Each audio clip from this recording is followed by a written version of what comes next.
আসসালামু আলাইকুম রহমতুল্লাহ বরকাতুহু। ফেরদৌস গার্ডেনের পক্ষ থেকে সবাইকে শুভেচ্ছা অভিনন্দন। মামনি, তোমার নাম কি? জান্নাতুল নাইমা। মাশাআল্লাহ, অনেক সুন্দর নাম। আচ্ছা মামনি, তোমাকে একটা প্রশ্ন করা হবে, আশা করি সঠিক উত্তর দিতে পারবে। প্রশ্নটি হচ্ছে, জান্নাতে যখন সর্বপ্রথম লোকেরা প্রবেশ করবে, আল্লাহ পাক রব্বুল আলামিনের পক্ষ থেকে ফেরেশতারা মানুষদেরকে কি খাবার দেবে? আলহামদুলিল্লাহ, মাছের কলিজা বুনে দেওয়া হবে। মাশাআল্লাহ মাশাআল্লাহ মাশাআল্লাহ। মামনি, তোমার নাম কি? আমার নাম খাদিজাতুল কুবরা। মাশাআল্লাহ মাশাআল্লাহ, অনেক সুন্দর নাম। আচ্ছা মামনি, তোমাকে একটা প্রশ্ন করা হবে, আশা করি সঠিক উত্তর দিতে পারবে। আচ্ছা মামনি, বলো তো, জান্নাতে এমন একটা নহর আছে যেই নহরের পানি একবার পান করলে সারা জীবন আর কোনো পানির পিপাসা থাকবে না। বলো তো সেই নহরের নাম কি? আলহামদুলিল্লাহ, হাউজে কাউসার। মাশাআল্লাহ মাশাআল্লাহ মাশাআল্লাহ। মামনি, তোমার নাম কি বাবা? রাবিয়া আক্তার। মাশাআল্লাহ, অনেক সুন্দর নাম। আচ্ছা রাবিয়া, তোমাকে একটা প্রশ্ন করা হবে, আশা করি সঠিক উত্তর দিতে পারবে।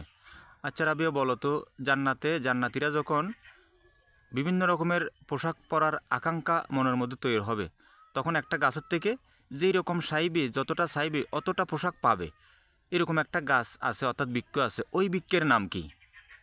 আলহামদুলিল্লাহ, সুবহানাল্লাহ, ওই বৃক্ষের নাম হচ্ছে তুবা বৃক্ষ। মাশাআল্লাহ মাশাআল্লাহ মাশাআল্লাহ। সম্মানিত ভিউয়ার্স, বর্তমান যুগের মধ্যে কিন্তু আমরা সবাই অভিভাবকরা আধুনিকতার ছোঁয়ায় কিন্তু অন্ধ হয়ে গেছি। সবাই শুধু মনে করি কি আমরা ইংলিশ মিডিয়ামে বাচ্চাদেরকে পড়াবো। যে এই তিনটা বাচ্চাদের কাছ থেকে আপনারা এই কথাগুলো শুনলেন, এই তিনজনে কিন্তু মাদ্রাসায় লেখাপড়া করে। আজকে যদি স্কুলে লেখাপড়া করতো তাহলে এই প্রশ্নের উত্তরগুলো কখনো দেওয়া সম্ভব হতো না। যদি জানে তার কাছে সহজ, আর যারা না জানে তাদের কাছে অনেক কঠিন। তো সেই কারণে আমি সবার কাছে একটা অনুরোধ করতেছি, আমরা যেহেতু মুসলিম পরিবারে জন্মগ্রহণ করছি, আমাদের একটা দায়িত্ববোধ আছে, ঠিক আছে? হ্যাঁ, অবশ্যই বাংলা লেখাপড়া করতে হবে যেহেতু এটা আমাদের জাতীয় ভাষা, এবং ইংরেজিও লেখাপড়া করতে হবে যাতে চলতে সুবিধা হয়, কারণ যুগের সাথে তাল মিলাতে হবে। পাশাপাশি আরবিটাও আমাদের মিস করা যাবে না। তো তারা ধারাবাহিকতায় আমি আপনাদেরকে অনুরোধ করতেছি, আপনারা সবাই বাচ্চাদেরকে ব্যক্তি পর্যায়ে হোক আর স্কুল পর্যায়ে হোক, আপনারা ইংরেজি বাংলা শিক্ষার পাশাপাশি আপনারা আরবি শিক্ষা দেওয়ার চেষ্টা করবেন। তাহলে আপনারা আখেরাতে আল্লাহর সাথে জবাবদিহি করতে হবে না, ঠিক আছে? তো সম্মানিত ভিউয়ার্স, আসলে কথা বলতে গেলে কোনো শেষ হবে না। কথার নাম হচ্ছে লতা। আজকে এতটুকু পর্যন্ত। সবাই ভালো থাকবেন।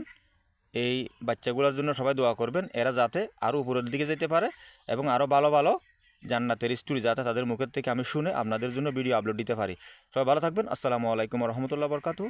খুদা হাফেজ।